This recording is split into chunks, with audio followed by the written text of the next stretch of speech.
APPSC group 2 preliminary exam సిలబస్లో current అఫైర్స్కి 30 marks కేటాయించడం జరిగింది. సిలబస్లో ఏం చెప్పారంటే major current events and issues pertaining to international, national and state of Andhra Pradesh అన్నారు. ఇక్కడ పర్టైనింగ్ టు అంటే రిలేటెడ్ టు అని అర్థం. అంటే తెలుగులో చెప్పాలంటే ముఖ్యమైన వర్తమాన సంఘటనలు, సమస్యలు.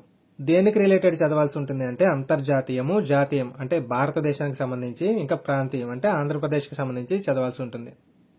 ఇంతకుముందు ఈ గ్రూప్ 2 ప్రిలిమినరీ ఎగ్జామ్ సిలబస్ గురించి డిస్కస్ చేస్తున్నప్పుడు చెప్పాను నేను. ఈ కరెంట్ అఫైర్స్ ప్రిపేర్ అవ్వడానికి బెస్ట్ సోర్స్ ఏంటంటే daily news papers, official news websites ని చూసుకుంటూ మనం ఏ రోజుకి ఆ రోజు ఓన్ నోట్స్ రాసుకుని ప్రిపేర్ అయితే ఒక్క మార్క్ కూడా పోదు అని. ఈ మెథడ్ లాంగ్ టర్మ్ ఆస్పిరెంట్స్ కి వర్కౌట్ అవుతుంది. అంటే అరౌండ్ ఒక 6 to 7 months నుంచి కంటిన్యూస్ గా ప్రిపేర్ అవుతున్న వాళ్ళు ఎవరున్నారో వాళ్ళకి మెథడ్ వర్కౌట్ అవుతుంది. రీసెంట్ గా ప్రిపరేషన్ స్టార్ట్ చేసిన వాళ్ళకి ఇప్పుడు మళ్ళీ నేను ఈ న్యూస్ వెబ్సైట్స్, న్యూస్ పేపర్స్ చదివి ఓన్ నోట్స్ రాసుకుంటానంటే వర్కౌట్ అయ్యే పని కాదు అది. సో ఈ మెథడ్ని పక్కన పెట్టేయచ్చు. నెక్స్ట్ మెథడ్ ఏంటంటే మనకున్నది మంత్లీ మ్యాగజైన్స్. సో ఇలా ఎవ్రీ మంత్ కూడా కరెంట్ అఫైర్స్కి సంబంధించిన మ్యాగజైన్స్ రిలీజ్ అవుతాయి. ఏదో ఒక మ్యాగజైన్ తీసుకొని దాని నెంబర్ ఆఫ్ టైమ్స్ రివిజన్ చేయడం ద్వారా కూడా మనం కరెంట్ అఫైర్స్లో గుడ్ స్కోర్ సాధించే అవకాశం ఉంటుంది. కానీ ప్రస్తుతం మనకి ఈ గ్రూప్ 2 ఎగ్జామ్కి అరౌండ్ ఒక 30 days టైం మాత్రమే ఉంది కాబట్టి ఈ మంత్లీ మ్యాగజైన్స్ మెథడ్ కూడా మనకు వర్కౌట్ కాదు. ఎందుకంటే లాస్ట్ 7 to 8 months మ్యాగజైన్స్ మనకి ఇప్పుడు దొరకాలంటే దొరికే ఛాన్సెస్ చాలా తక్కువ అనమాట. ఇన్ కేసు దొరికినా సరే వీటన్నిటిని కూడా ఒక ఆర్డర్లో పెట్టుకుని చదవడం అనేది కూడా పాసిబుల్ అయ్యే పని కాదు. సో ఈ మెథడ్ని కూడా పక్కన పెట్టేయచ్చు. సో ఇంకా మనకి మిగిలిన వాటిలో బెస్ట్ ఆప్షన్ ఏంటంటే కరెంట్ అఫైర్స్ ఇయర్ బుక్. అంటే లాస్ట్ 1 yearలోనూ జరిగిన మేజర్ కరెంట్ ఈవెంట్స్ అన్నిటిని కూడా ఒక బుక్ రూపంలో కంపైల్ చేసి వాళ్ళు రిలీజ్ చేయడం జరుగుతుంది. ప్రజెంట్ మార్కెట్లో చాలా రకాల ఇయర్ బుక్స్ అవైలబుల్ ఉన్నాయి కరెంట్ అఫైర్స్కి సంబంధించి. వాటిలో ముఖ్యమైనవి ఏంటంటే విజేత కాంపిటీషన్స్ ఉంది, ఏకలవ్య పబ్లికేషన్ ఉంది, ఎస్ఎన్ఎస్ ఉంది, ఫస్ట్ ర్యాంక్ పబ్లికేషన్ ఉంది, షైన్ ఇండియా ఉంది, RRR పబ్లికేషన్స్. ఓకే, సో ఇలా రకరకాల బుక్స్ అవైలబుల్ ఉన్నాయి.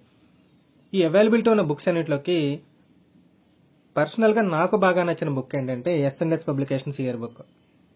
మీరు ఆల్రెడీ పైన చెప్పిన బుక్స్లో ఏదైనా బుక్ తీసుకుని చదువుకుంటున్నట్టయితే నిరభ్యంతరంగా చదువుకోవచ్చు. ఇన్ కేస్ ఆ బుక్స్ ఏం తీసుకోలేదు, నేను ఇప్పుడే కొందాం అనుకుంటున్నానంటే this is the best book అని చెప్పొచ్చు. ఓకే, దీని ప్రైస్ వచ్చేసి ₹299, అరౌండ్ 20% డిస్కౌంట్లో మనకి ₹240కి ఇది అవైలబుల్ ఉంది.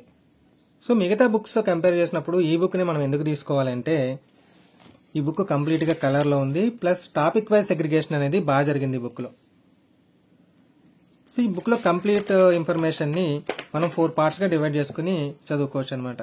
అందులో ఫస్ట్ ఏంటంటే రివైండ్ 2023, అంటే ఈ జనవరి 2023 నుంచి డిసెంబర్ 2023 దాకా జరిగిన మేజర్ ఈవెంట్స్ని కొంచెం ఎలాబొరేటివ్ ఫామ్లో ఇవ్వడం జరిగింది. ఓకే, ఇది first part. Next second part ఏంటంటే సంక్షిప్తంగా 2023 అని చెప్పి ఒక 4 pagesలో ఏం చేశారంటే డేట్ వైజ్ ఇన్ఫర్మేషన్ ఇవ్వడం జరిగింది.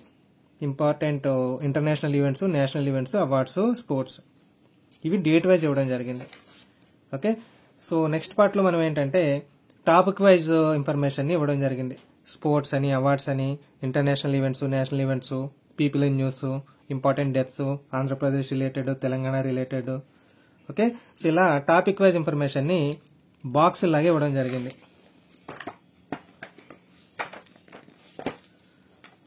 ఓకే, ఫైనల్గా వచ్చేసి ఒక 100 questions వరకు బిట్ బ్యాంక్ కూడా ఇవ్వడం జరిగింది ప్రాక్టీస్ చేసుకోవడానికి.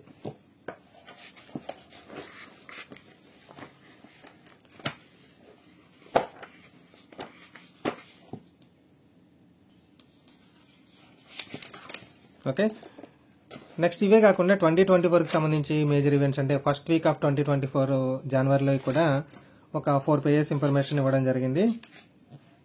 వార్తాంశాలు 2024 అని చెప్పి.